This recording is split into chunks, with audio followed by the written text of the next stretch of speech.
Due Dambala, give me the power, I beg of you. This is the Lament Configuration Horror Podcast. My name is Greg Knox. How's it hanging, Rhea? Hi, I'm Rhea, and I'm your friend till the end. Heidi ho! Ha ha ha. And do you like to be hugged? Depends if it's by a massive serial killer or even a very tiny doll-like one.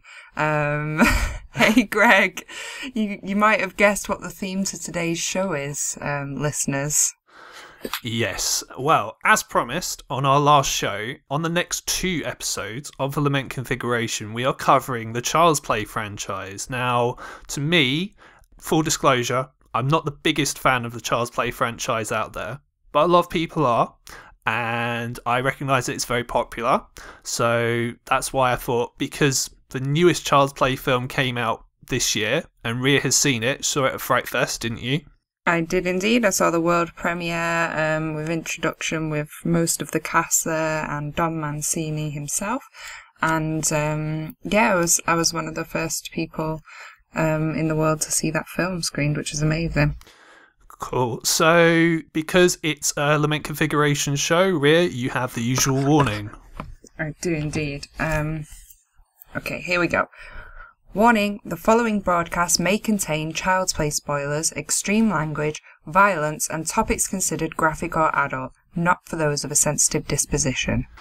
Yes, there will be many, many, many spoilers. We're going to spoil the absolute shit out of this. So, if you've never seen Child's Play before, I don't know, why would you listen to this if you've never seen a Child's Play film before? But hey, in case you've only seen maybe the newer ones, be wary of spoilers and shit.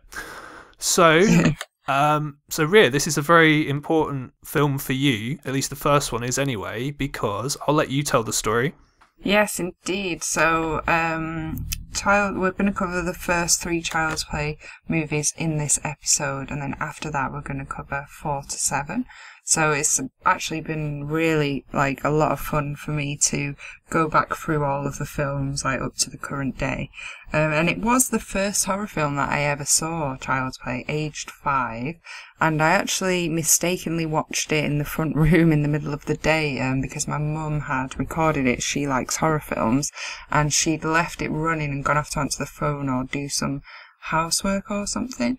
So I did watch quite a bit of it before it was turned off, and it did stick in my mind, and I think I might have been hooked on horror from that point, actually.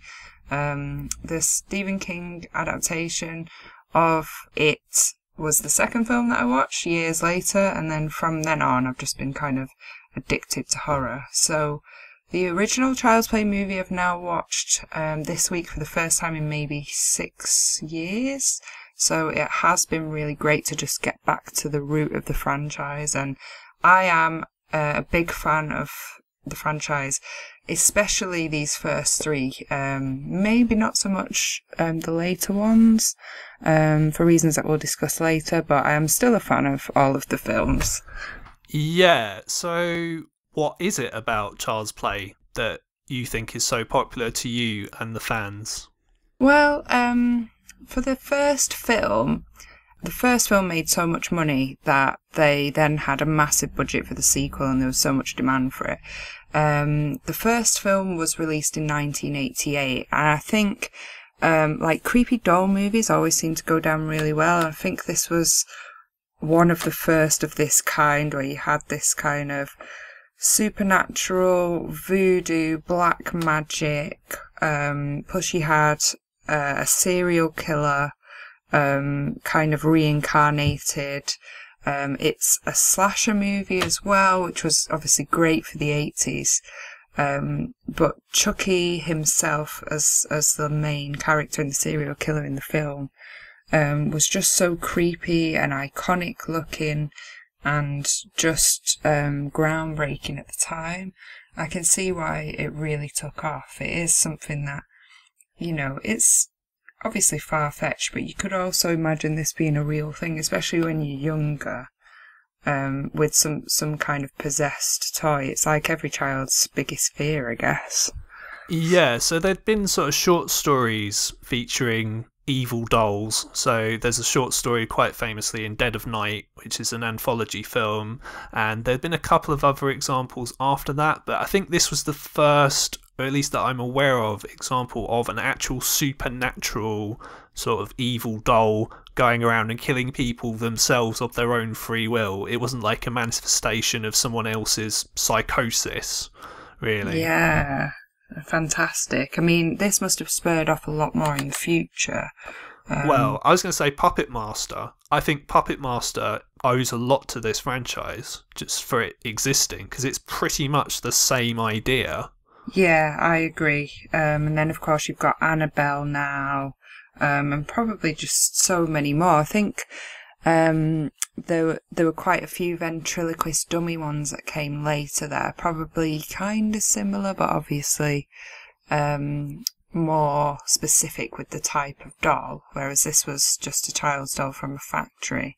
I think another thing that makes it quite creepy is the fact that the good guy dolls are so jolly but kind of eerie looking, but they're just so positive, and then it obviously goes horribly wrong. But each of the dolls are quite a large doll, almost the size of a child, so actually when the child's standing next to it, they're pretty much the same size. And I have noticed, like, it's one of the things that fascinated me rewatching this franchise is the way that sometimes some of the stunts with the moving Chucky when he's possessed by the Charles Lee Ray serial killer that we'll talk about later, it's obvious that they've had to have a very small stunt person dressed as the doll to be, like, set on fire and things like that, because it's just moving way too fast to be puppeteered. So I just found that fascinating in itself as well, that they must have hired a stunt person to be Chucky at some point. Later on, they've probably solved that problem with CGI, but the first movie of this franchise is just so well made, and ahead of its time. Yeah, definitely. Do you have any thoughts on why this made so much money and why it was so popular at the time, like in the sort of slasher region of the 80s? Yeah, so as we mentioned on our slasher film show, cheap plug, episode 20, basically slasher films had kind of come to the end of the initial cycle, and then Nightmare on Elm Street came out, and supernatural slashery type films became cool. So it seemed natural that this would kind of be a good fit for that era, because, I mean, I don't know if you agree with this, but one way of looking at Chucky is that he's a shorter version of Freddy Krueger. Essentially. Yeah. He's got the one-liners. He does, yeah. It's an excellent observation. Yeah, I like that. I hadn't thought about it, but it makes complete sense. Going back to your note on the Puppet Master franchise, I've checked when the first one came out, and that came out the year after the first Child's Play. So Charles Band, who wrote that, was pretty quick off the mark to jump on that whole bandwagon with his own idea, which was different enough to Child's Play to still interest people, and did come at the right time as well. And then obviously after that we get Ginger Dead Man and stuff like that, which is very similar, I guess. Yeah, and then it does seem like recently they have had a bit of a creepy doll revival. Yeah, absolutely. In terms of this franchise as a whole, now, slasher franchises, if we are indeed calling Child's Play a slasher franchise, what tends to happen with them is you might get the first movie and then maybe a couple of movies after it where there is a uniform vision of one or more people, and then after that, all the sequels afterwards, for whatever reason, it's completely different people, and then the story goes completely all over the place and it doesn't make sense. See Friday the 13th, see Halloween, even see Nightmare on Elm Street. Obviously, the movies that Wes Craven wasn't involved in, they're not as good as the ones that he was involved in. However, obviously with Child's Play, you have Don Mancini, who is this, he's written all the movies. Now, the first one he didn't write by himself.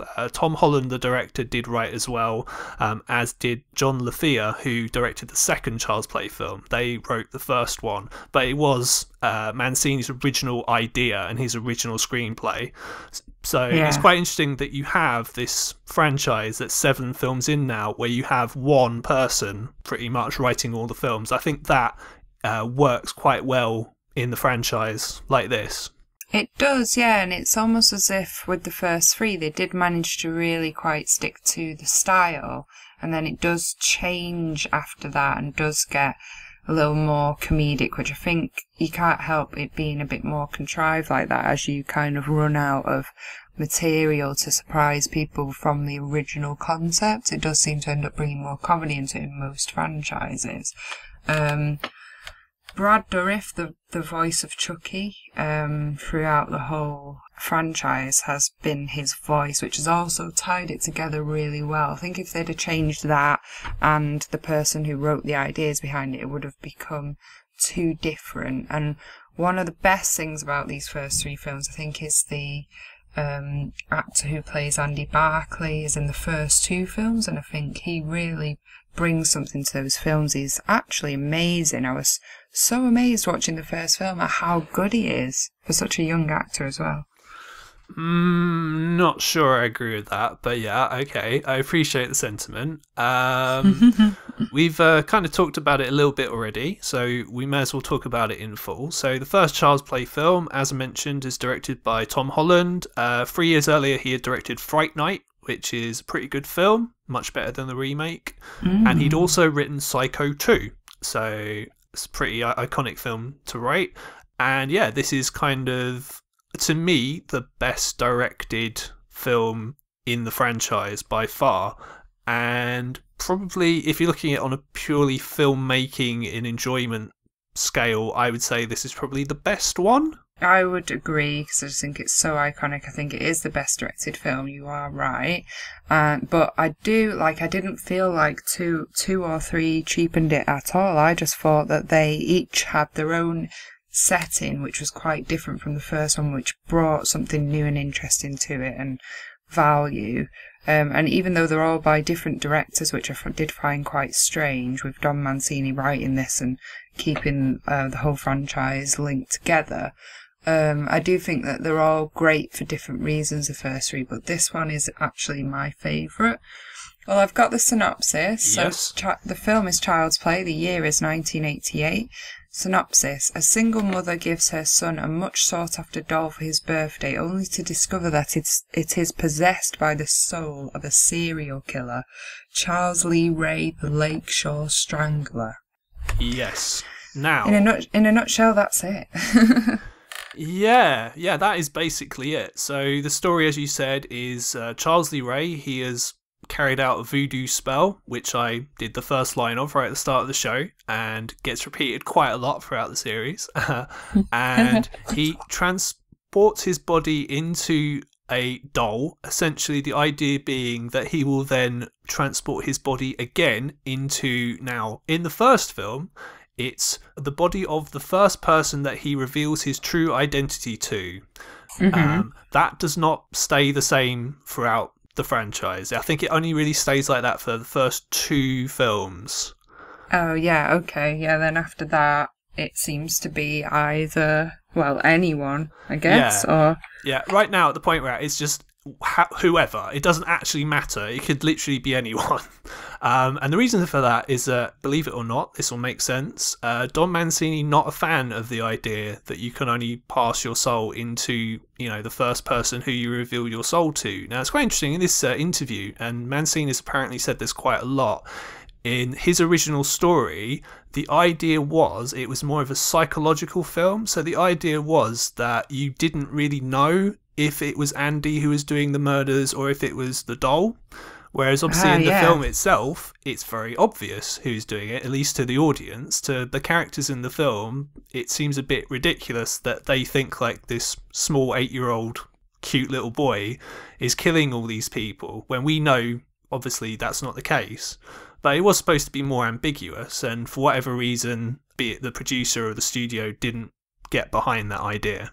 Oh, yeah, I mean, it is very clever that it's quite obvious to us who it is, but there is all this kind of dubiousness around it possibly being the boy or later on somebody else. Other people get blamed for it, nobody believes it. And yeah, I mean, it is very clever how that works, because there's that famous line, Chucky did it, Chucky did it. And they're like, yeah, sure. And they just think it's an excuse. And then that became like a kind of catchphrase or a slogan for the poster, or like the copy for the poster and the punchline for the franchise. Chucky did it.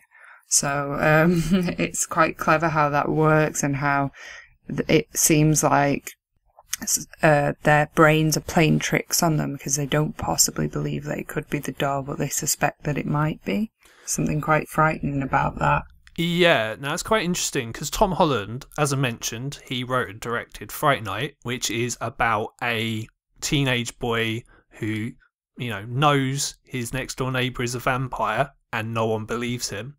And Psycho 2 is about Norman Bates, who's been released from a mental institution. Everyone thinks he's crazy, but he actually is sane. No one believes him. Child's Play, it's a boy, he got a doll starts killing people, they all think it's the boy, he says it's a doll, no one believes him. So do you see there's a pattern in like all these films that Tom Holland's done where it's this trope of this weird shit's happening and no one believes the main character? So again, I thought that was quite interesting. I think the psychology behind that is that it kind of makes you root for the lead character because you want people to know that it's not them, because it's such a horrible thing to be put on them and they're getting blamed for something that's bad, or you want to support them because you can see what's going on but everybody else can't.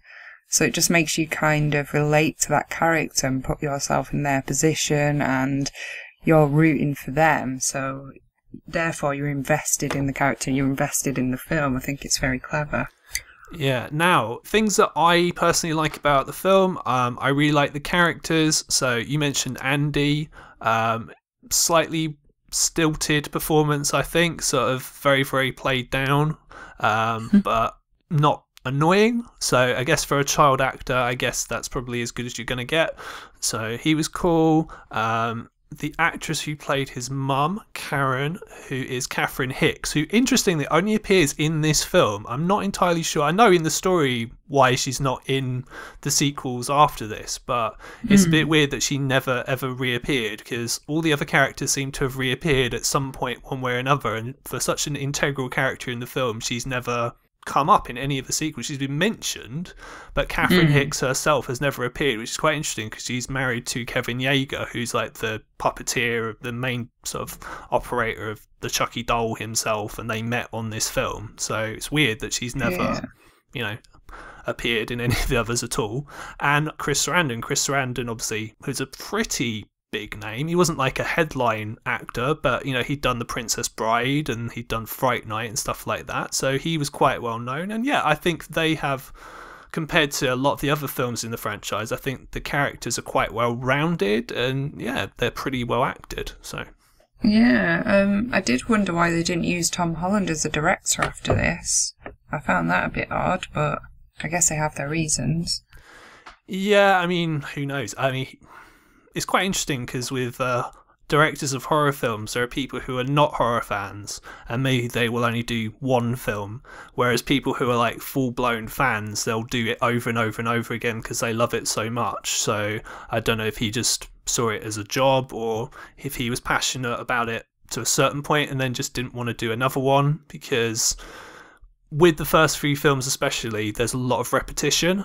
So I don't know if maybe he felt he just couldn't do any more with the story, which it is actually pretty good. So we may as well go with the body count now. So the first death is obviously Charles Lee Ray himself, played by Brad Dourif. Yeah, and he's so well suited to the part. He looks really awesome in this first one. He gets shot by a detective after being chased. So obviously he's a very wanted serial killer. And he ends up dying in the store, the toy store with all of the good guy dolls. And at that point, some of the dolls have been looted out of the shop, and Andy's mum is actually wanting to get him a doll for his birthday, but it's quite a sad story. They've discussed that his dad, Andy's dad, has actually gone to heaven. So I'm assuming that she lost her husband somehow. It's not really explained. And she's a single mum, widow now, bringing up her child. She's not got very much money. He is really obsessed with good guys. He's got the same outfit as Chucky and shoes and everything, which makes it like even more kind of confusing and psychological and creepy. In the first one is that they're almost the same size and they're wearing the same outfit and clothes. And she's working in a department store and her friend says, hey, there's a peddler outside the back. And he's got one of these dolls on the cheap, and she's like, oh, I don't know about that, it might still be rather expensive. She's like, oh, it's $100 doll, you know, come on, you're going to save some money on it. So she takes it down there, and it's like the old, you know, Vagrant, the prophecy that we've talked about in previous horror films, that this guy is kind of like a bad omen, and he has this doll, and the box is a little damaged, and she doesn't know where he got it from, but he just says, either you'll take it or someone else will, so she just jumps on it. And obviously it's from the toy shop from that fatal night where it ended up being ransacked and probably like half exploded inside there or something when they were trying to get rid of the serial killer. So his spirit has gone into this doll and she takes it home as a birthday present, and it goes from there.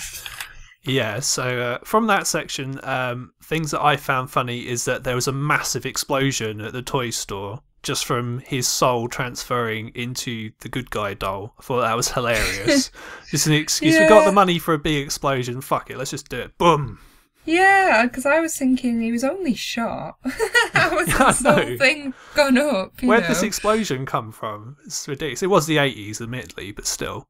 Yeah, but it then kind of leaves that whole wall wide open, which I guess is how this vagrant has looted the shop and managed to find one in reasonable condition that he can sell on.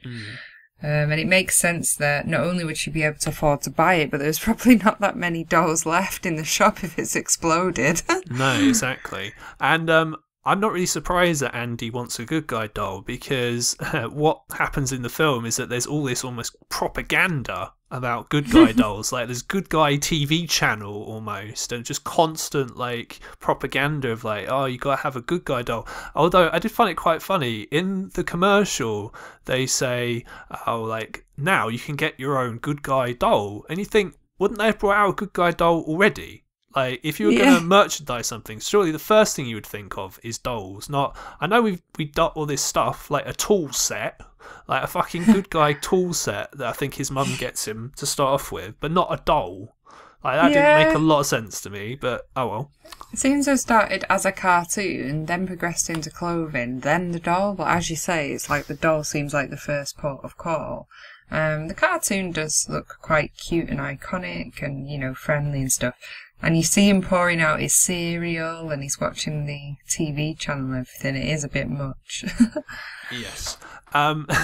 There's you'd never be able to get away with this now, but because it was the 80s, Karen's boss is this effeminate gay stereotype kind of guy, and he makes her stay late because someone else can't make it to work or whatever, and her friend Aunt Maggie goes to look home to babysit Andy, but then it actually leads to the most iconic death in the film, I would say. Yeah, it's fantastic. So Maggie's babysitting and she kind of gets frustrated because he wants to stay up and he's already started talking to this doll, which is rather creepy, and she's like, stop it, and you know, you need to go to bed.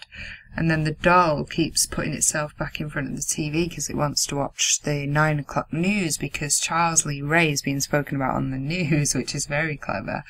The good guy's toolkit was already lying about, and it ends up where Maggie gets hit over the head by this good guy's toolkit hammer, and she falls out of the window of a very high-story building to, you know, destroyed after already being killed with the hammer. Yeah, which is a really cool death, and as you mentioned, obviously you've got all the point of view shots because, you know, well, it is a slasher film really, and it's very sort of slasherific where you've got from Chucky's point of view running around, because obviously you don't know, because obviously no one knows what Chucky actually properly looks like and how it would act at this point, so they're keeping it very well hidden. at this point. Yeah, what got me was that how was this hammer from a child's toy set able to be used as a weapon? I didn't understand how. It must have been quite a realistic metal hammer for her to get hit over the head and fall out of a window. Yeah, definitely. And then after that, the police turn up, and you've got lots of scenes where essentially they think Andy did it, even though he clearly did it, and he's saying, well, Chucky told me this and Chucky told me that, and they think he's mental. Because you would in real life, if a little boy told you that your doll told you that she was a bitch, whatever it is that he says, then we've got the third death in the film, which Don Mancini not a fan of, because it's his character Eddie Caputo, who's supposed to be Charles Lee Ray's partner, although he has no lines in the film, so clearly they didn't really think he was a very important character. What's weird is that I'm guessing Chucky is telling Andy, oh yeah, just leave school, get on a train, go all the way on the train to this really sort of shitty part of Chicago where this guy's living. First of all, how does he know where he lives? That's an interesting point. How do you know where he lived? And he kills him. It's a bit silly, I'm not gonna lie. Well, Chucky tells him where he lives because obviously that's his partner, so he knew. But I just at first thought it was some random squatter or vagrant, and they just went quite far on the train because they wanted a day trip out, being naughty. And this was a place that they wandered into. I thought it was quite clever because he leaves him in the rocking chair outside because this area is really rough. And Andy just needs to go for a wee, so he does that and says, stay right there. Obviously when he turns round, the rocking chair's empty, but it is moving, so you can see that he's run off. And he goes inside this house where this Eddie Caputo lives, turns the gas on in the oven, fires a gun into the oven, and the whole place explodes. Obviously Chucky gets out and Andy's looking everywhere for him, and then the police take Andy and Chucky back, and they warn his mum that he was obviously bunking off school and not going as he should have done, and he's been with this doll, and it kind of goes so dark and downhill from there because they think the kid's cracking up, and it kind of makes her start to question her own sanity as well, and she's obviously very sad about the things that have happened and seeing her best friend who had died, and Andy knowing that Maggie had gone out of the window has all had taken such a toll on them because it was so disturbing. So it's just really takes affects their mental health and affects them psychologically. From this point it starts to go massively downhill for them. Yeah, and then after that we get, I think, probably the most iconic scene in the film. At least whenever they show a clip from Child's Play, this is what they tend to show. It's the scene with the batteries. Oh god, yeah, I remember this scared the heck out of me when I was a kid, because they want to prove that this doll, is just a doll, and I think they get tired of all of this messing around and thinking that it's creeping them out, that it actually talks randomly and stuff. So she goes to take the batteries out to shut it up because it's all getting too much. And when she opens the back, there were never any batteries in it, and she tips out the box and the batteries are still in the box. That's her first clue, and she's just like, oh my god. Like, they never actually put it in, they just took it straight out of the box without even thinking about it, and it worked. So there's this whole big reveal that kind of makes you realise that it definitely is the doll. She starts to make sense of the situation, it freaks her out even more, and like I said, mentally, it just kind of erodes everything from there for her. She just, can't stand it. She starts to shake the doll and demand to know what's going on, and things start to happen from there. Yeah, and as I said, it's a very, very iconic scene. It's very, very well played. As indeed all the suspense scenes in this film are, I think. They're all very, very well done, because as I said, Tom Holland's a very good director. And then Chucky finally starts talking, and you get sort of a talky, sweary doll, which is quite funny. Now, it's quite interesting because like Tom said on our slasher film show, the idea of a talking doll is quite silly, but they play it quite straight, and it actually works quite well because they're not really playing it for laughs at this point. Chucky is taken very seriously. Yeah, and he bites her so much. He always seems to just bite her. Like everybody else, he like really goes to town on, but he seems to sink his teeth into Andy's mum quite a lot. And the things that come out of his mouth are really harsh and like, you know, a lot of profanities. Calls her a stupid bitch and a stupid slut as soon as he opens his mouth. And it is quite shocking, and it's played straight, so it's not at all funny. It's just, you're just so surprised that that's what it is, because it's such a contrast to his usual catchphrases that are so nicey nice from the TV show at the beginning.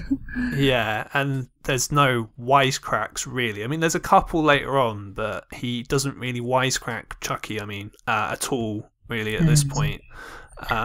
There is that point where when she realises the batteries aren't there, his head spins right round, which is very sort of Exorcist. Yeah, very Exorcist, yeah. Very cool, yeah. Very, very creepy. I just thought it was amazing. So many great ideas in this film. Yes. And then, so she tries to kill Chucky, and then, long story short, Chucky ends up trying to kill the detective, and then eventually the detective starts believing Karen that, yes, you know, Chucky is real.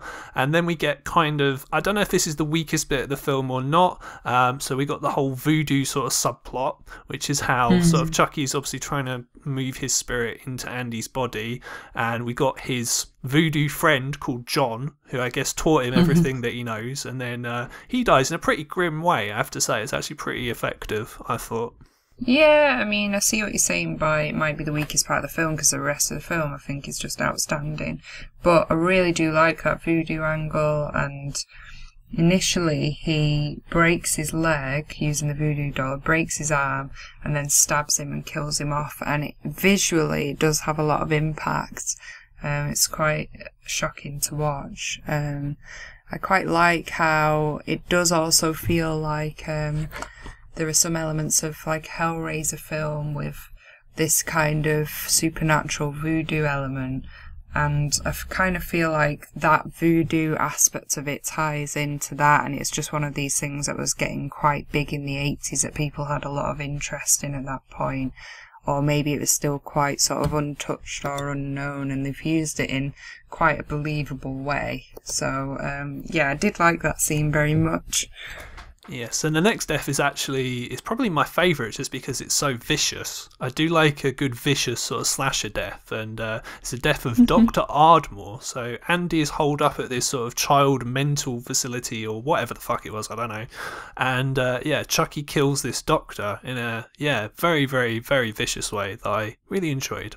Yeah, I thought this was amazing. I was really shocked. I was also, like you've said about some of the other parts of these films that we wouldn't be able to get away with nowadays, it just wouldn't be mentioned. So the doctor actually gets stabbed with a scalpel, and then he's in the shock therapy room, which used to be a treatment used for patients in mental institutes. In the hope of fixing their mental health, which, looking back on it now, is a bit like a minor form of the electric chair or something. It's quite frightening. And you put this leather helmet on, and they shock your brain through this leather sort of strap hat. Well, they do that in Cult of Chucky as well, don't they? Like Tanika right at the start of the film. Yeah, I mean, it's quite an old school thing that I feel is quite controversial now. I didn't realise in 88 that was still kind of seen as like maybe a current thing, or maybe it was outdated by that point, but it does seem more acceptable in that as just a piece of standard equipment that you would have in a mental institute. So he gets stabbed with a scalpel, and then the shock therapy helmet is strapped on, and he's shocked in the head until he bleeds from the eyes, and it is very gruesome, but it's very effective and very cool death. I did think that was a nice touch. Yeah, and then basically we're coming up to the end of the film, so Andy goes home, and then Chucky sort of attacks him, and he has the line "batter up," which he plays a little bit for laughs, which is I think one of the first times that he does that, and then he tries to do, we're going to play a game of, was it Hide the Soul? That's it, Hide the Soul. With Andy. Yeah, because it's quite weird, because during the James Bulger case, in the media, they were talking about how Chucky is like this child murderer, but he doesn't really kill children, he kills adults. That's true, yeah. And the James Bulger case was partially blamed on Child's Play 3, so I did quite a bit of research on this when I watched Child's Play 3, so I'll talk a bit more about that later on in this episode as well. It's very interesting, very dark. I mean, he just murdered adults. He wasn't really a child murderer. Yeah. I feel really sorry for Chris Sarandon, because his character gets completely destroyed and beaten up by this doll. He never ever seems to get the upper hand, which is quite weird. I guess other actors would probably want to gain some kind of upper hand, but no, he seems to get beaten up really easily by Chucky. But that happens just before Chucky dies, right at the end of the first film, which is not the last time that he dies. It's the first of many. So yeah, the sixth death is actually Chucky gets burnt, and he gets decapitated, and so that's Charles Lee Ray effectively dying for a second time. Yeah. He gets proper fucked up. He gets like his head cut off, he gets most of his limbs cut off, he gets shot in the heart. You know, it takes a lot to put him down. It always does with Chucky, as we've learnt, which is great, because you think he's gone and then he comes back for a bit more, and you sort of get that next scare again, sometimes up to 3 times probably. But yeah, it's really epic. That scene actually with the detective and the car, that was the scene that I most remembered from watching it the first time as like terrifying. Was he's driving along in the car and the knife starts to come up through the seat and in the back of the seat, but he has to carry on driving somehow. Yeah, it's like he's trying to stab him in the ass. Yeah, I just remember that being so scary, because you don't know he's in the back of the car, and then he's then trying to stop the car and get out and stuff, and this knife just keeps on coming up in different areas of the seat, so he's like under the seat and you can't see where he is and you don't know where the blade's going to come from next. It's kind of like that, what's it called? The Americans call it whack-a-mole or something, where, you know, things pop up randomly and you don't know where it's going to come up next. Yes. So, so Chucky gets shot finally in the end, in the heart. He dies. And then, from that point, we obviously move on to Child's Play 2, where, basically Chucky gets brought back to life again, as always seems to happen in the franchise.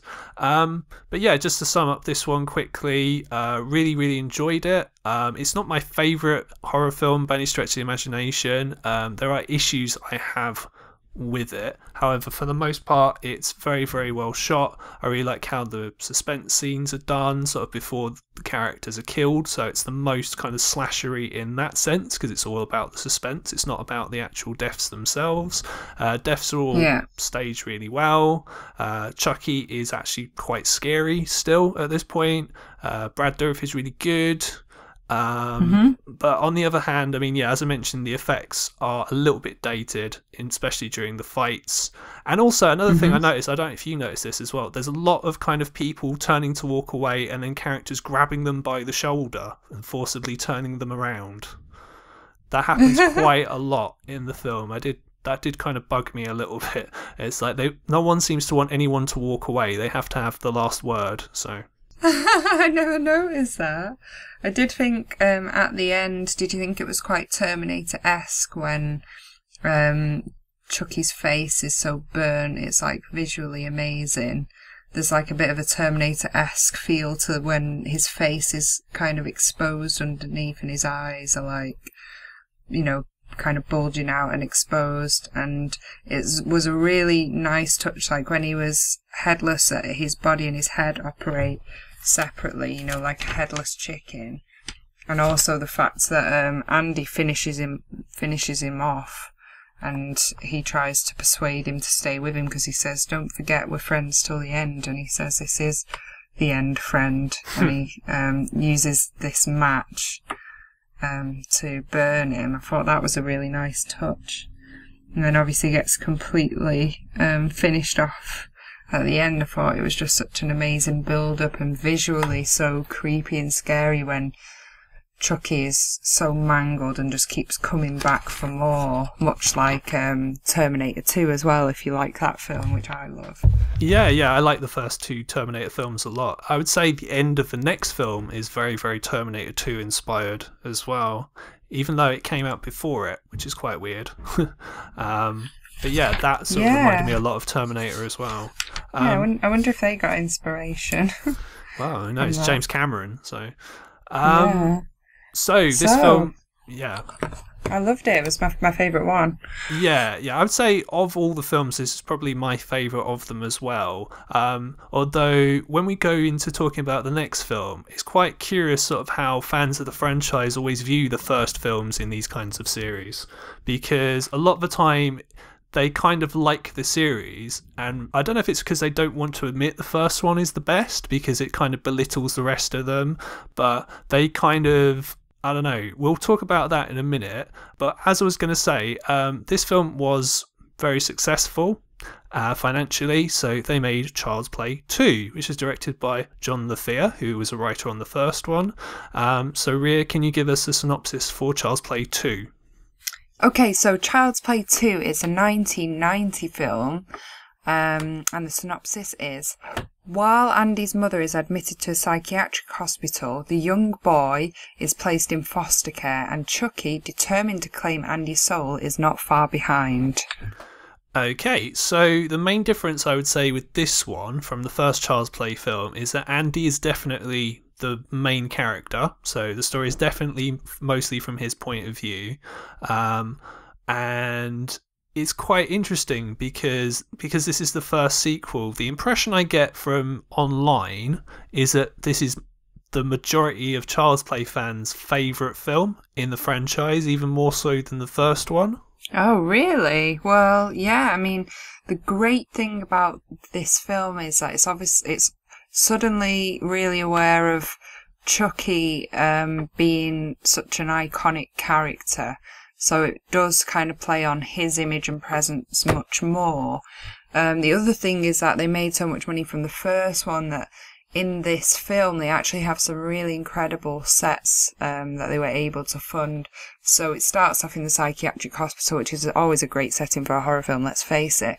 And then from there it goes to the factory, which is actually amazing. It's got loads of different setups for parts of the doll that are really creepy, things hanging down conveyor belts, etc. I thought it was really incredible, really enjoyed watching those scenes. And you've also got this really iconic opening where his burnt face, it's kind of Chucky being created again to be refreshed from when he was destroyed, and the soul is still in there and he manages to come back. But you've got this iconic opening which I feel was then mirrored in lots of other films after this point, where he's being put together and fixed, and you can see this actually in another amazing film, Tim Burton's Edward Scissorhands. The inventor putting Edward together feels quite like it mirrors this, and I think Child's Play did it first actually. And then you've got that in the third Child's Play, because the format obviously works so well. They've kind of done something similar in the third one. And you also have that in the recent Annabelle film. Annabelle Creation did a massive homage to this opening scene in Child's Play 2. I just think visually it's so amazing. It builds such a great image of what's to come. And you just see it from him being put back together from basically charred remains, which is amazing. Yeah, I mean, what I felt that they were trying to do with the opening, sort of with the credits and with the Universal logo at the beginning, is they were trying to evoke the feeling of a classic Universal monster movie, I felt, with the score and stuff like that. I think so. Yeah, it is very of that ilk, and they have tried to tie that in throughout the franchise, especially, when we move on to the next episode, we can talk about that in Bride of Chucky, which is the fourth one, that they do hark back to a lot of classic references to pull the fans in and to reference things that people like, besides this franchise if they do watch it. And there is actually Bride of Frankenstein mentioned quite a lot in the fourth one, and obviously Universal is referenced. and part of it. So yeah, it makes a lot of sense. You've got, is it John LaFia, did you say, as the director? Yeah. So yeah, different director from the first one, but definitely an amazing film and such a fantastic budget, very well put together. Yeah, I mean, what I would say about the Bride of Frankenstein reference is it's a lot less on the nose in this one. I don't know if they were necessarily going for that. They might have been, but I thought they did in quite a subtle way here. And yeah, I love the subtlety of it. I don't really like it when it's too obvious. You know, I kind of think the references are too obvious in Bride of Chucky, especially with the title. But that's all fine. I mean, it doesn't make me enjoy it less. It's just I think that it's more clever when it's subtle, and as a fan, you're definitely going to notice it if you know the in-reference. Yeah, so with this one, I would say what I like about it is I like the scope, that it's bigger. I like all the scenes at the Play Pal factory. Amazing. So at the beginning and in the last sort of 10 or 15 minutes, they're kind of definitely the best parts of this film, although we are introduced to some very, very kind of stock stereotype characters, particularly sort of the the guy who gets killed second in the film. He's sort of this very, very generic sort of 80s sort of yuppie stooge, I thought. Oh, like the corporate guy who just, works with the factory or something. It's a Weasley motherfucker is what he is, so yeah. I like your angle on this. The death count is higher. I actually counted 9 deaths in this one. So it's more than the last one, which was 6 in total. And the factory does give fantastic scope for lots of interesting deaths. One in particular, which I really loved, which we'll talk about when we get to it. So the first death is someone else getting electrocuted. Yeah, indeed. So there's a good guy's factory worker, and he's actually finishing off this recreated doll, which I think is going to be the first one off the production line. They do actually reference the first Child's Play film and say about Andy Barclay and how he had told everyone that this doll had been responsible for the murders, and he'd given them a bad name as a company. And that was 2 years ago. Then, this film was 1990, so they'd moved on. They were trying to get the reputation back online and, move on from that. So this was like the first one off the production line, and they were trying to get things moving again. So one of the factory workers is actually using a machine to finish off this doll, but we know it as the remains of the original Chucky, and the machine malfunctions and he gets a shock from this cursed doll and he gets electrocuted and he dies. So that's the first inkling that we have that the doll, it does actually have his spirit still in there, and you just know that it's all hell's going to break loose from there. Yeah, and it's interesting what you say about them giving the story, because what happens in a lot of these sort of slashery sequels, particularly in the Friday the 13th sequels, well, the first sort of 4 or 5 anyway, is that they have to give you all the exposition as to what happened in the previous films because there's no video at this point. So they kind of need to remind you, oh yeah, by the way, all this happened, just in case you forgot and you didn't watch the first one. It's sort of, I find it quite funny how transparent the exposition is. Really. Oh god, yeah, that always gets me with 80s horror films, but I do find it quite endearing. I don't know about you, because it does, when you were younger and you were a kid and you were waiting for the video to come out, which took like a year or something, it was something that you did actually need, so you see the sense in it. Now it does seem very silly. Yeah, no Netflix in those days, guys. No, I know, you couldn't just stream anything you wanted. But the second death, as you've already told us, is this corporate yuppie who... it's pretty yucky as well. Yeah. Slip of the tongue there. Chucky did it, not me. This corporate yuppie, he gets tied up in his car, I think with either Chucky's shoelaces or some skipping ropes, which seems to be a bit of a trademark for him when he's tying people up, which is fantastic because all the way through this franchise you're getting this contrast of children's toys and playthings but used for malicious purposes, primary colours, and things that seem to be quite fun and juvenile, but used in a very evil way, which is very brilliant for dark humour, and it's the first time that I'd seen it in a horror movie at this point. It's very cleverly written. So he gets tied up with his hands behind the seat of the car. He doesn't know who's in the back of the car. And then he realises it's the doll, and Chucky puts a plastic bag over his head and suffocates him, so you can see through the bag as this is happening, which is always an excellent death in a horror film, because the good old plastic transparent bag, when you can see them dying inside, is much more fun than if it wasn't transparent, basically. Yeah, that's quite a popular death in this franchise. Yeah. Just such a simple thing, but, so dark as well at the same time. Yeah, and I guess they probably didn't have to animate it too much either, because it's just, holding a plastic bag and you just smother the guy. That's it. Yeah, quite a slow and comfortable way to go out. Loss of breathing air. Yes. Loss of oxygen. Yeah. And then, so basically the main story of the film is that Andy gets adopted by this family who, from the sounds of things, seem to adopt children on the reg. So maybe they're kind of like Madonna or Angelina Jolie-esque, adopting random children. And yeah, Joanne and Phil they're called. Yep. Phil, a little bit more kind of cynical, pessimistic, shall we say, about sort of taking this kid who claims to his doll killed his babysitter and all these other people in the previous film.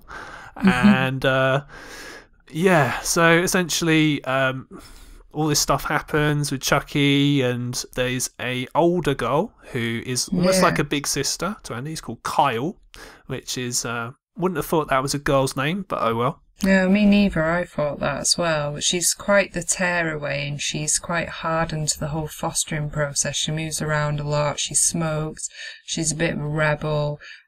She teaches him to toughen up and, not to get too attached to people, basically. I'd say she's probably about 15, because she does mention that she's a year away from being independent, and she wants to work and earn some money because she's aware that she's going to have to finance herself after this final year in fostering, which is a bit tragic. And she's an interesting character, and you kind of warm to her because she sort of takes Andy under her wing. And they live in this very pink, pristine house, Joanne and Phil.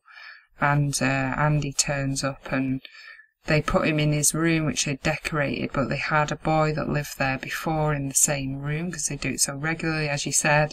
And when he starts to unpack, a good guy's doll falls out of the wardrobe, which made me laugh, because if you knew this kid's history and you knew that he had severe sort of emotional issues with a good guy's doll, why would you have one at the house? And she sort of says, I forgot that was there, but then doesn't remove it, and he's obviously really distressed by the presence of this doll, which says it's called Tommy, and you're wondering if this is Chucky, or if Chucky's then going to turn up. And, so in this film there are actually two of those dolls, and one of them is Chucky and one of them is not, which gives it, again, something more interesting to add to it. Yes. And, as we find out, Chucky does sort of make his way there. Now, I always laugh at how Chucky's always able to find people. So he's always able to find Andy in this film and the next film really, really easily. Like, no one sort of thinks to hide his identity. Like, he just calls, like, the head adoption woman, Grace Paul, and just say, hi, I'm Uncle Charlie, or whatever. Can you just tell me where he is, please? And I'm like, yeah, sure. Yeah, data protection obviously wasn't a concern back then, so. No, there was really no data protection. Everybody was so trusting. And what makes me laugh is the amount of times in this franchise that Chucky has just mailed himself somewhere. It's such a clever thing. He just posts himself to someone and just turns up. It's incredible. It's like so simple but so clever and so sinister. He just has to hide in the box for a couple of days while he gets delivered.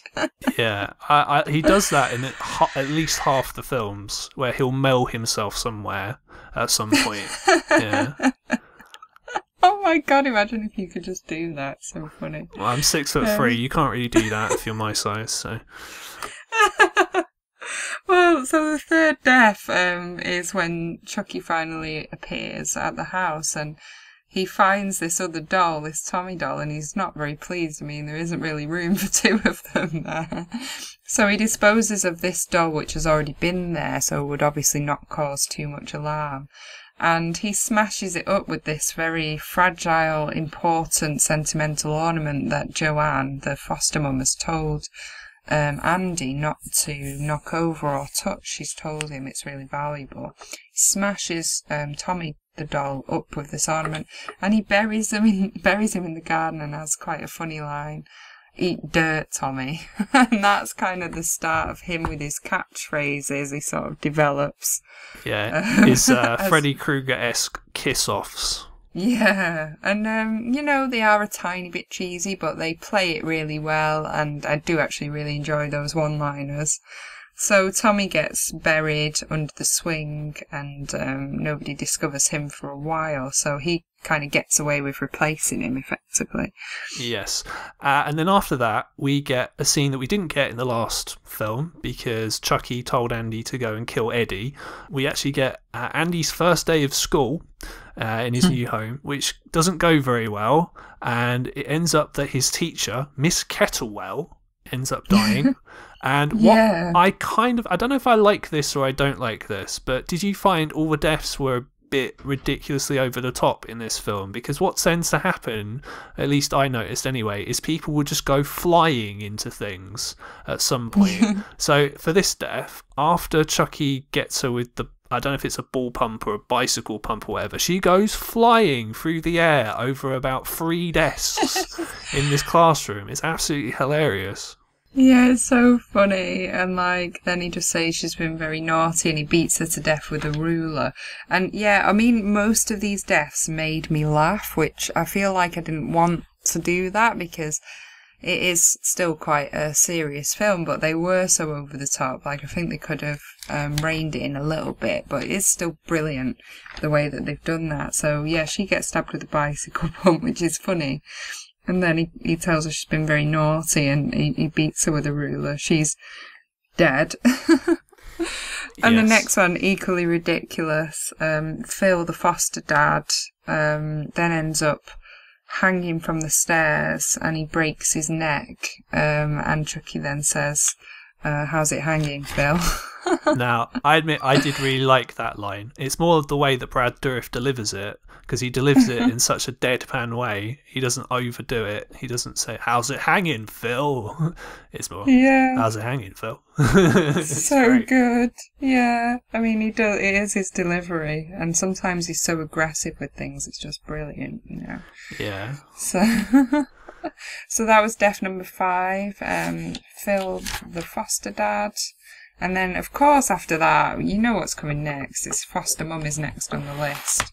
She gets tied up and gagged, and her throat is slit with a dagger, which Chucky's then got at that point. Yeah. And, poor Jenny Agutter, she didn't really get to do an awful lot in this film, considering her horror pedigree, appearing in American Wealth in London and all that. She doesn't even get killed on screen. It's just off screen. So, yeah. Yeah.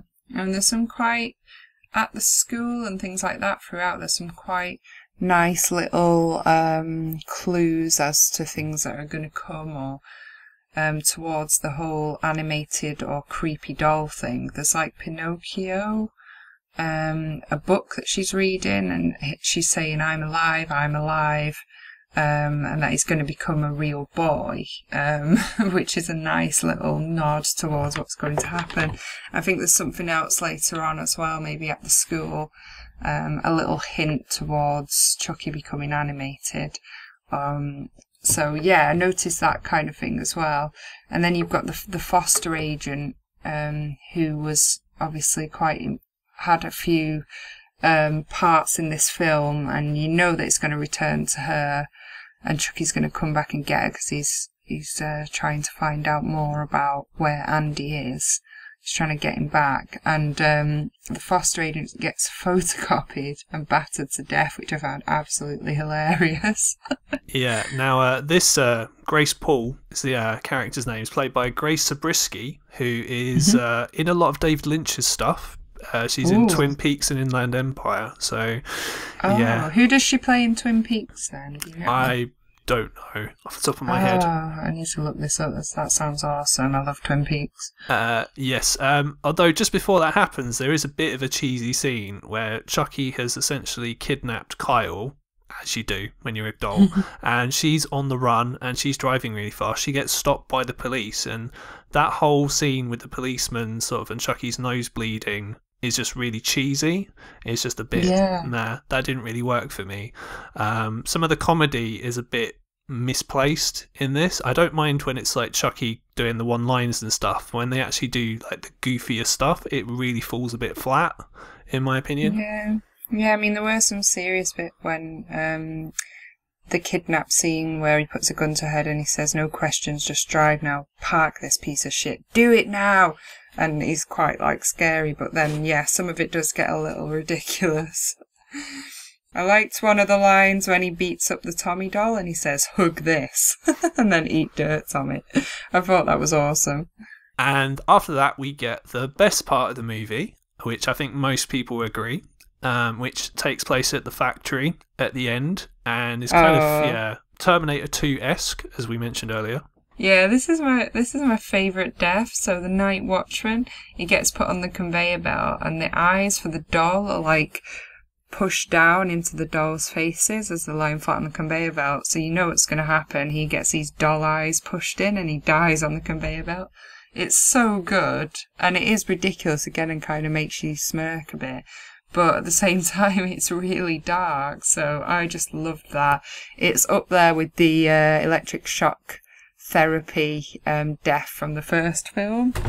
Yeah, it's really dark in terms of the way it's done. It's like, wow, what a way to go. Although they did kind of ruin it, because after it happens, the actor who's playing this character, he does have a bit of a goofy facial expression afterwards. I thought, I don't know, he was kind of half smiling. I don't know, I didn't feel that was needed. The whole idea itself is quite sick enough without kind of ruining it like that, but oh well. Yeah, agreed, but it does look really grim. And then, of course, it's getting towards the end, and the 9th death ends up being Chucky, which is very epic. A lot of things happen to him. It's quite drawn out. As with this franchise, things that usually happen is that you think he's dead, but you're not sure if he's dead, and then he just keeps coming back because he's, in a very Terminator-like way, he's kind of indestructible. And it takes a lot to kill him off, and then he's actually not gone, and he ends up coming back again, and then obviously you've got another sequel because he can never really die. So yeah, they never die in these films, do they? They're not really dead, and no matter how, like, you know, obliterated they are. Because the thing is, because Chucky's a doll, really, even if, like, I don't know, he explodes into like 100 million bits, you can just melt him and kind of start again, and then you can move him into another doll. So exactly, yeah. As I said, I mean, I did think this was sort of the highlight of the whole film by far because of the setting, and you know, it's quite thrilling, sort of edgy your seat stuff, and the tension is sort of all this really nasty things could happen because, you know, it's a machine, and yeah, it's just, I don't know, I just thought it was very well done. Yeah, I mean, the chase on the conveyor belt is very suspenseful. And, let's see, so he actually gets his legs cut off, he gets mangled up in a machine, then he gets hot plastic poured all over him, which would have gone into the moulds. And then eventually you think he is dead, but he's still not, and then he gets like an air pump put into his mouth, and he gets his head exploded everywhere. But because it's explained in this franchise that as he spends more time in the doll's body, he becomes more human, and there's less chance of him transferring his soul to another body. He's becoming part of the doll.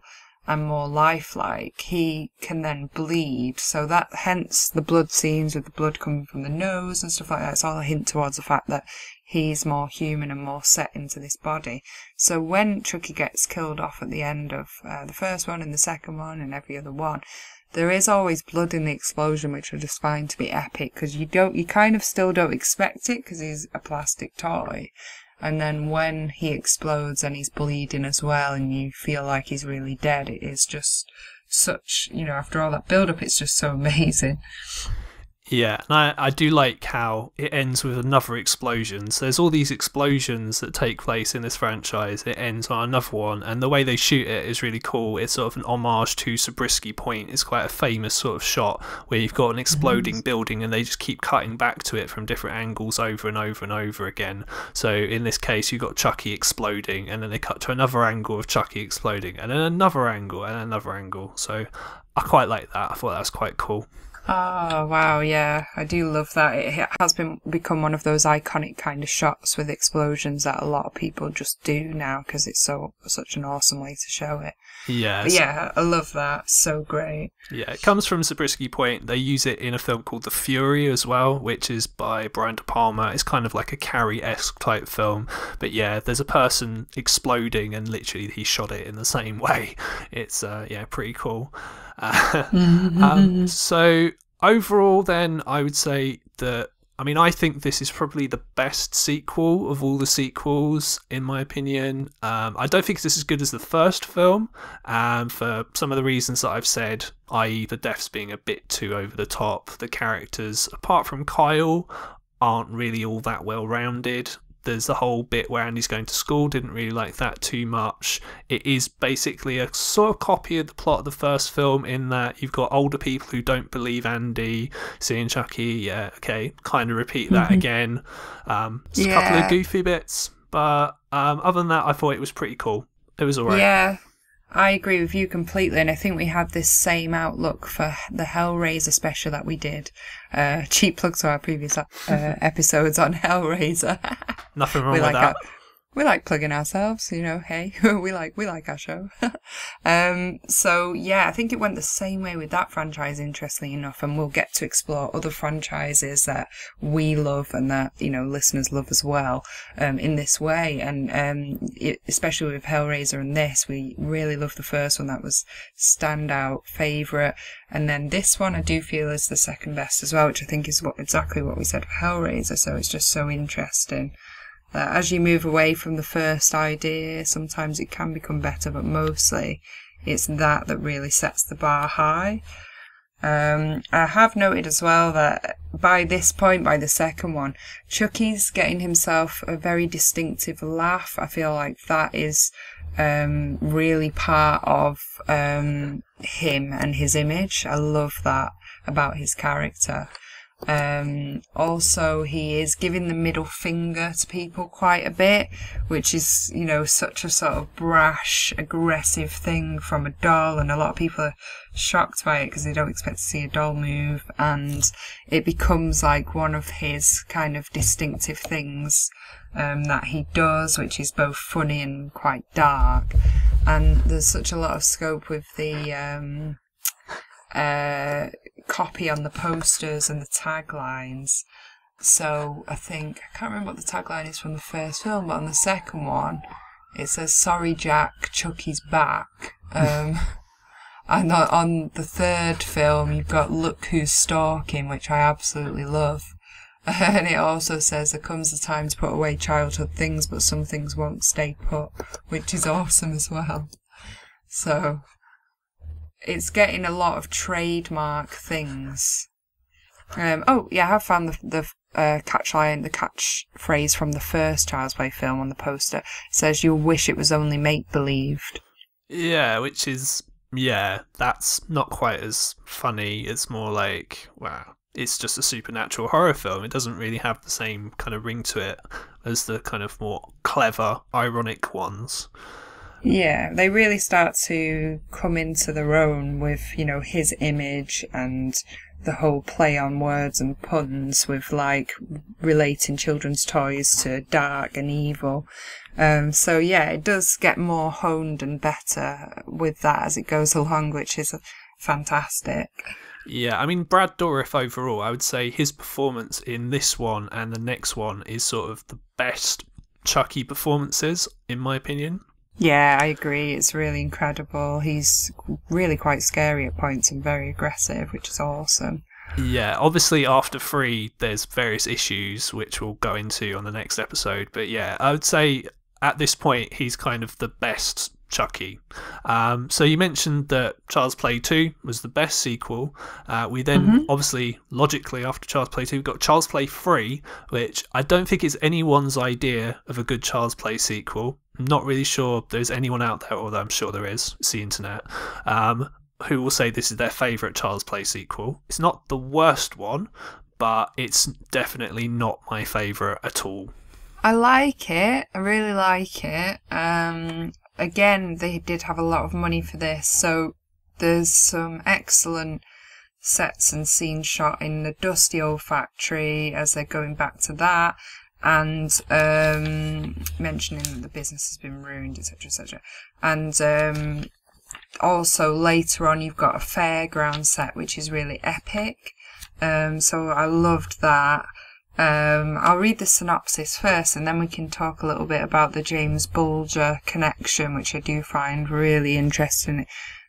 It's one of the most aggressive abuse of a child of this century, I think, which is just so shocking.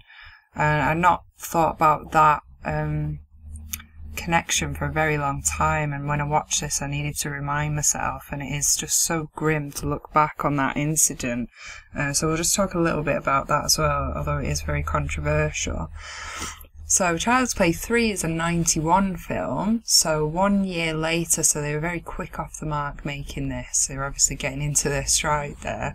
And the synopsis: Chucky returns for revenge against Andy, the young boy who defeated him and who has since become a teenager. It doesn't say much else about that. Where does this one... Oh, this is where he's in Kent Military School, isn't it? Yes.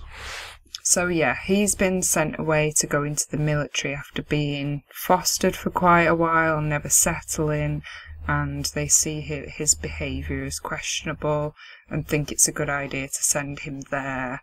So that in itself is like an interesting setting for this film.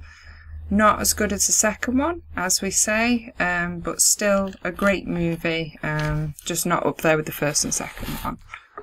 Okay, well, it sounds as if that you like this a lot more than me. I mean, alright, I'll tell you what I think about it, and then you kind of tell me why I'm wrong. So, basically, to me, this one, it feels, again, very, very similar to the plot of the first 2 movies, except, Andy's like more grown up now, so instead of Chucky trying to play hide the soul with Andy, he tries to play hide the soul with another young boy who is Tyler. So this sort of, well, the weird thing is he's supposed to be like a young black kid, so you'd think he'd be like 8, like Andy would have been in the first film, but he's a bit older than that, so it seems a bit weird that he'd get a bit sort of overly fixated with a doll, but oh well. Yeah. So he does that, and I'm not gonna lie, I just found all the scenes in the first half of the movie with the army just really boring. It's just kind of a bit of a shit version of every army film you've ever seen, where there's a drill sergeant, he's a bit of a dick, and kind of he picks on him, and they make him do things, and again they don't believe that Chucky exists again, and you've got a female who's a bit kind of tomboyish again, who's the love interest, and you've got the friend, well, sort of, he's not really a friend, but you know what I mean, you've got the recruit who's basically a bit of a pussy, and will he do something really brave at the end of the film to kind of redeem himself? And yeah, all the army stuff I just found really, really boring. I just didn't enjoy any of those parts whatsoever. I mean, when all the people started dying, which sounds like I'm a bit of a meathead, so it's sort of a bit of a meathead thing to say. It's like I didn't like it until there was killings in it, but that's kind of just how I felt about it. So yeah, it's just I kind of agree with you on that front. I did think it was an interesting idea with the military school, because it's an entirely different setting. I didn't really warm to Tyler, as you say, but I did feel like the fairground scenes later on did redeem it somewhat. And I thought that was really cool. Yeah, I mean, I did quite like those scenes. They reminded me of the Funhouse.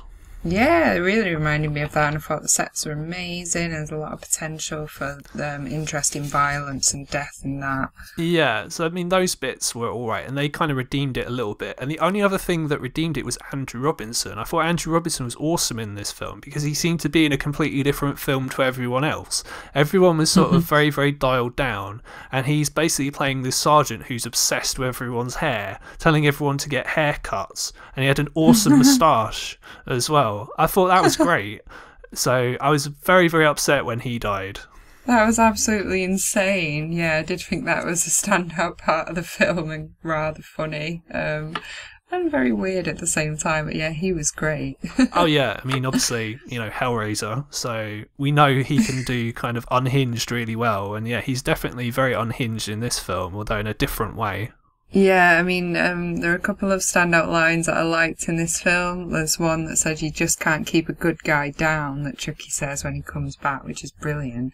And there's also another one later on where he says, "Don't fuck with the Chuck," which I really like. Yeah. I know it's cheesy, but I loved it. Yeah, that's brilliant. That's a quote that everyone kind of says, and yeah, that's your one-liner. I did like. There's a line that he says when he's talking to Andy, and he's talking about putting his soul in Tyler's body, and he says, "Just think, Chucky's gonna be a bro," which I thought probably not gonna get away with that these days, but yeah, tickled me. So cheesy as well, and he does mention a game of hiding the soul again, which has become quite a common terminology for Chucky throughout this franchise, which is quite funny. How he sort of bribes kids into helping him to become human, as he tells them it's a game. So yeah. And at the start we've got Sullivan, who's the evil kind of corporate suit from the previous film, and Chucky kills him in his apartment, which is how he finds out that Andy is in the army. He knows exactly where he is, which is again really funny. Yeah. He always seems to know where he is, and he mails himself to him. Yeah, exactly. Easy transport. Shall we talk about the James Bulger thing and then go through the less heavy stuff after this, which is the actual film? Yeah, okay. So I did a little research and a refresh on the James Bulger abduction, and it is described as the murder that shocked the world, a horrific case of James Bulger and the child killers who tortured him to death. Now, in the true theme of our show, because we're covering video nasties, which were banned by the BBFC way back in the from the 80s. I mean, as we said, this film came out in 91, and the incident with James Bulger happened, I think it was a couple of years later. I think it's February 93? Yeah. February 93. So the horrific thing about this is that at the time they were looking for things to blame, so a lot of things like to do with video nasties and horror films were seen as something to blame. Now, there is no evidence that this film played a part in that, but it was banned for quite a while. It was taken off sale in shops. It was taken out of video rental stores for quite some time, and it was supposed to be showing on television soon after the abduction of the child, but that then got cancelled because they just thought that there were too many coincidences from the film to the death of James Bulger, which is very unfortunate, but there's no evidence that it has directly affected them. It was said, so James Bulger was a 2-year-old boy who was abducted in 1993 in Liverpool from a shopping centre by two 10-year-old boys who we know as Robert Thompson and John Venables. And of the two, one of them, I think it was Venables, was the one that had a very sort of troubled upbringing, and he had actually been said to have been exposed to video nasties, including I Spit on Your Grave, because his father had rented around 400 videos, I think, and Child's Play 3 was one of them, I Spit on Your Grave was another. And the connections that I think they made from the film to the death of James Bulger was the fact that in the paintballing scenes, which we'll talk about in our death count later, there's blue paint is fired, I think, across Chucky's face, which apparently was something that was used for the torture of this poor boy. Also, later on in the fairground scene, there's like a rail track scene, which is coincidentally the place that they took him to after they had beaten him, and it is just absolutely horrific. And even so many years on, I've never heard an incident like it. These two 10-year-old boys gave him 42 injuries, and then they left him on the train track to be, I guess disposed of. But for it to be blamed on horror, and like they did associate a lot of horror films as a bad influence back at the time, is now seen as quite a silly thing because people can get access to so many more things. But back then it was still such a massive deal, and unfortunately this franchise was blamed for that. So a horrific topic to talk about, much more disturbing than any film that we've actually ever talked about, I feel. But what's your opinion on that, Greg? Well, when I was at university, I was doing psychology, and what I wanted to do my dissertation on was media influence on people's behaviour. That was kind of what I wanted to do, and this was sort of one of the main reasons that I wanted to do that. Just the whole idea that, because in society you get scapegoats for all kinds of things, be it video games like Grand Theft Auto or Call of Duty, or music, so like death metal and black metal, which I like a lot, or even someone like Marilyn Manson or someone like that, or especially films. It's basically, I didn't raise my child properly, or my child has something wrong with them in some way, like their view of right and wrong is completely distorted, and I don't want to say, well, this is clearly my fault, so let's blame this.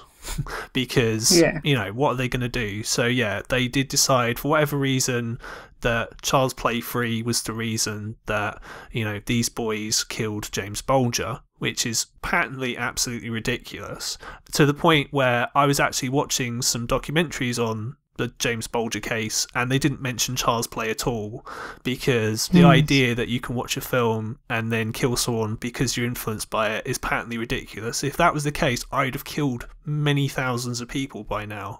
Yeah. As would you. Exactly. I mean, the weird thing is that they even then referenced a Roald Dahl story where this kind of thing happens in it, called The Swan, which is utterly ridiculous. I mean, to target a kid's storybook like that by such a well-liked author who writes such magical stories and connect it with some kind of death, it's just like they are just clutching at straws here with that. But I can see how they've pulled similarities out of this film just because there were some weird coincidences, but I don't think any of that has come from that. And they certainly wouldn't have been influenced by I Spit on Your Grave, because I just don't feel like that's in any way similar. I don't deny that they shouldn't have been watching I Spit on Your Grave at 10 years old, and it does sound like those two boys had led quite a neglected childhood, and possibly Venables had encountered a lot of poor treatment and abuse, which is more responsible for it. But somehow video nasties have come back up in that, which I thought was an interesting connection to what we have spoken about on most of our video nasty shows. Anyway, horrible topic. I mean, dare I say it, I mean, I do want to move away from this, but basically, if they had watched, like, I don't know, Little Mermaid and Snow White and, I don't know, The Goonies or something like that, would they have been blaming Disney films? They say, well, Disney films call you to kill people because that's what they watched. No, clearly that is never going to happen. So, yeah. It was just still such a controversial thing, and sometimes it still is, but I think we're just becoming more hardened as the internet exposes more and more things. It's just so easy to get hold of different media now. Yeah. So, and I should point out, as you mentioned at the start of the show, you were 5 when you saw Child's Play, so you never killed anyone when you watched that. So I never got the inspiration to stab anyone through a car seat from the back, and that did stick in my mind. Even when I watched it this week, I was like, oh my God, I remember seeing these scenes when I was 5 and being absolutely paralysed and stuck to my chair with fear, because it's the first time I'd ever seen anything like that. It was a complete accident, and it has intrigued and fascinated me for the rest of my life, so I don't regret that. It's something that really interests me. So okay, so in terms of moving away from James Bulger, as unfortunate as it is, back to Child's Play 3, which is way less important. So let's just quickly run through the deaths, because there's quite a few of them. So first one is Sullivan, who gets killed at his apartment. Yeah, so I mean, there's 8 deaths, so not as many as the second one, but still, quite a high body count, as with all of the Child's Play films, which is consistent. Sullivan is the corporate guy, so I guess he's like owner of Play Pals Factory or something like that. He is playing golf in his office after hours. Chucky kind of antagonises him. I think he's had a few drinks, so he's not really sure what's going on. He then gets hit with a golf club. He gets some darts thrown at him and stabbed. And then he gets choked with a yo-yo. So again, with the children's toy theme, which is quite interesting. So that was pretty cool. Yes, and then nothing really happens for a while, and then we get a random death of a garbage man who gets crushed like Braun Strowman would have done at TLC 2017 for your WWE fans. Oh God. Good wrestling reference there, but he gets crushed inside the waste disposal unit, which is quite a way to go out, and as he's meeting his untimely doom, his hand is trying to come out of the closing door, and I think it gets chopped off as well, so that was quite cool. Yeah, I would say that was probably the most vicious death in the film. There wasn't really any of the other deaths that kind of stood out to me, because, I mean, the guy didn't really do anything wrong. He was just a poor, kind of unfortunate garbage man. Yeah, he didn't really deserve to die. And yeah, as you said, he got his arm cut off, which is pretty horrific. Yeah, then back to the Kent military school. Colonel Cochrane, who is like the head of the military school, who's quite he's a bit of a bastard to all of the kids, but he's got to be, really. He's a very harsh guy. He ends up seeing Chucky with the knife, and before Chucky even gets close to him, he has a heart attack and he dies. And Chucky laughs about it. Yeah, and he does have a heart attack, and he does again go flying again as another character who dies, and then goes flying into a big glass case as well, which I thought was hilarious. If I ever have a heart attack, I want to go in the same way. A little over the top, eh? Just a bit. Then we've got your favourite guy, the army barber. Yeah, Andrew Robinson died, and the film was just, oh no, because he was really awesome, and I was very upset when he died. But, I mean, he had to go out with an old-school cutthroat blade. I mean, it wasn't going to be any other way. Yeah, it's very... Chucky gets him. Sweeney Todd. Yeah, Chucky gets him with the cutthroat blade, a good old razor for shaving gentlemen with, which is awesome. And this army barber takes such pleasure out of shaving or cutting people's hair off against their will for the army. He just loves it. He's so passionate about it. It's amazing. Yeah, and then after that we get War Games. Again, not two teams wrestling in two cages like in wrestling. It's some kind of team game with paintball, and Chucky, because it's the sort of thing Chucky does, he changes the bullets to actual bullets for one of the teams. And then Shelton, who is basically the main kind of dick sort of drill sergeant, although he seems to change, his character seems to become a bit more kind of all right after about 30 minutes. He gets shot by the live ammo. Strangely enough, he's the only person who gets shot, even though loads of people are firing guns.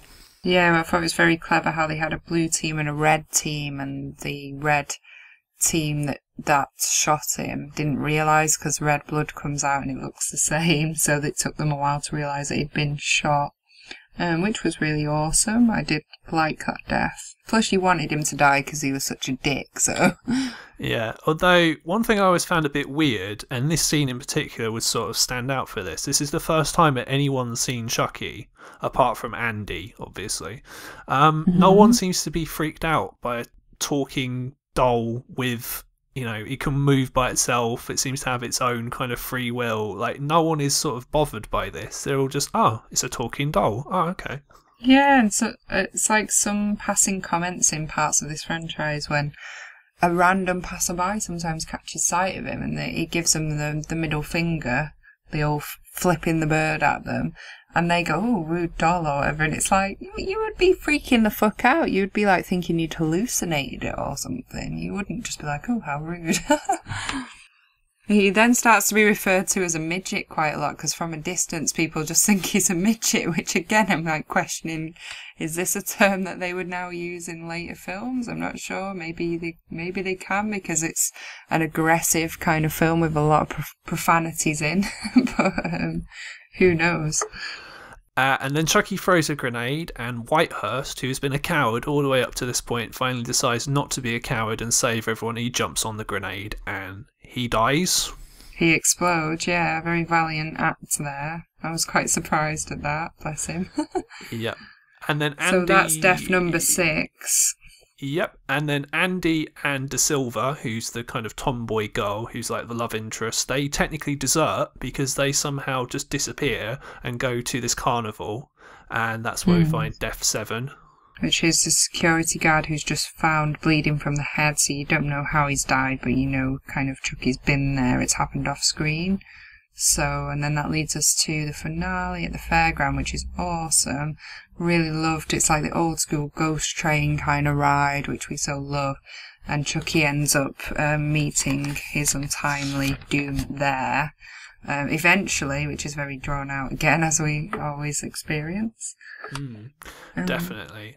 He ends up, I think his hand gets cut off. Andy then puts up the courage to shoots him in the arm, shoots him again. You think he's probably been shot in the heart, maybe. He then falls down into the ride propeller and he explodes and blood goes everywhere. Again, another hint that he was becoming human because there's blood when he dies. And it's quite a weird ending. At the end, it just kind of zooms out on the fair and the lights start going out and you know, they've already had all the kind of action and the police turning up and everything, and it's just a weird one, really. I felt like it's a bit of an anticlimax at the end. I don't know about you. Yeah, it just sort of, it just ended, didn't it? It was just very out of nowhere. Yeah, I mean, I did really like the ghost train, which was called Devil's Lair, which was really cool. And, you know, Tyler's kind of involved at the end. They're trying to find Chucky. And yeah, Tyler, as you say, was not my favourite character. He was a bit weak on that front, but pretty, you know, decent overall. I did think it was an excellent sequel. Not too far from the second one for me. I enjoyed watching it very much. Yeah, I mean, just to reiterate what I've already said, I mean, this was not my favourite sequel. I'd say it's probably the second worst sequel. So, I mean, you've got Andrew Robinson, you've got the garbage man getting his arm cut off, a couple of cool lines, and the fun house. That's about it. The rest of it really wasn't a fan, let's put it that way. Didn't care for most of the characters, didn't really care most of the people died. There was a couple of lazy jump scares. I didn't find it anywhere near as suspenseful as the first film was, for example. Just I just didn't really like it. Let's put it that way. Like, I mean, the James Bulger stuff is kind of unfortunate in that it kind of made this film more notorious than it deserves. Apart from James Bulger dying, obviously, that's, you know, clearly the worst thing. But yeah, it made this film. It gave it a notoriety that it really doesn't deserve, quite frankly. Yeah, I mean, I kind of agree with you on that, and I think maybe there are better sequels besides the second one, but we'll come to that in the next episode. And overall, I think if you're a fan, it is worth a watch, and especially if you want to learn about the controversy around that at the time and just see how that bears up in today's age, you know, against this whole theory that they had in 91, which now seems pretty far-fetched to us. It's quite interesting to observe. Yes. Now, so that brings us to the end of the first half of our Child's Play special. It's quite interesting that all three of these films are all kind of similar. They've got a similar feel, got kind of a similar plot. There was not another Child's Play sequel for 7 years, and by that point Don Mancini kind of changed the feel of the franchise altogether, but we will go into that in the next episode. It's sort of going to be quite controversial because Child's Play fans seem to either prefer the more comedic stuff or they prefer the more serious stuff. There isn't really any in between, so it'd be quite interesting to see where we fall in that, but we'll get to that on the next show. Yeah, I agree. And do you want to do the usual plugs? Yep, so my name's Greg Knox and this is Lament Configuration.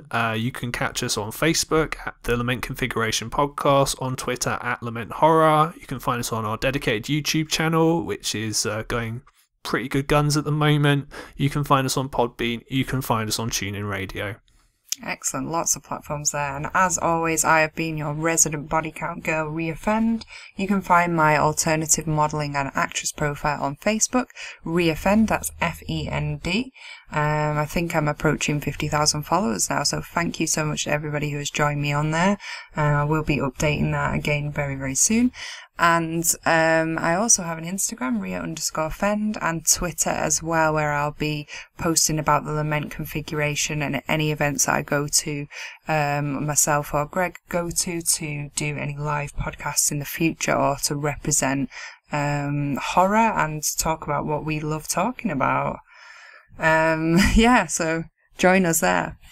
Absolutely. So that's been the first half of our Child's Play special. Look forward to doing the next one, which will be with you guys in 2 weeks' time.